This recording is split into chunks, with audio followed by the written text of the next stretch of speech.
I hadn't been listening to your coverage as much of the rail worker strike.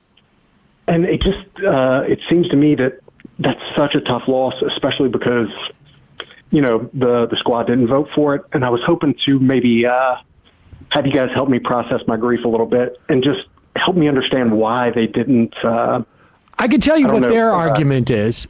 I don't know if I agree with it, but their argument is that the unions themselves had asked them to vote in such a way that this was severable so that it would get to the Senate. They knew it was going to lose in the Senate. The unions knew that no matter what, the bill was going to lose in the Senate to give them 7 sick day leaves. They also knew that there was no circumstance where they wouldn't get Republican votes on ultimately a clean bill, because if the Biden administration, and this is why I think personally, I would have voted it down, made the Biden administration put up a single bill that was unseverable, and so that the Republicans would get blamed to put it down, and really called the bluff of the Republicans. They didn't do that. What they did is, I think the unions wanted to avoid, at least the leadership wanted to avoid a strike and get blamed for what would happen to the economy, and they requested this strategy. Now, I think, you could argue there's a split between the union leadership and the membership, and to some extent there appears to be. I don't know how significant. I think in terms of the way that they were voting, they probably sort of got screwed over by the Biden administration in many respects. In my mind, the Biden administration takes a lot more responsibility for this than the lawmakers, because they didn't really have the ability to, I think at the end, to change the outcome. They may have been able to sort of politically, I think, make more of a statement. But that's their argument.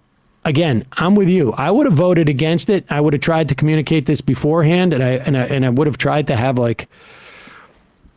some, way to communicate this beforehand. It would have been great if 10 or 12 of these lawmakers went and said, you need to put it all in one bill, not severable, and let's do this process sooner than later so that you can avoid, a shutdown for a day or two.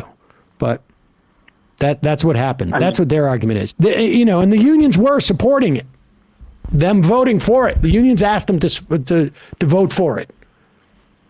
Which I didn't know. I always prefer to blame politicians rather than the union, but I'm not saying that it's the union's fault either, but I think the unions also could have done a much better job of setting all of this up as a political issue.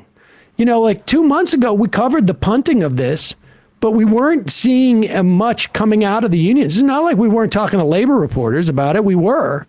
We weren't seeing messaging coming out from the unions of management is jeopardizing the infrastructure. There was a lot to work with. There's a lot of blame that goes around. And now I think the union strategy seems to be pressure Biden to do an executive order and get rid of the railways exemption that exists for all federal contractors, and that they all, if you're going to get a federal contract, you need to provide 56 hours of paid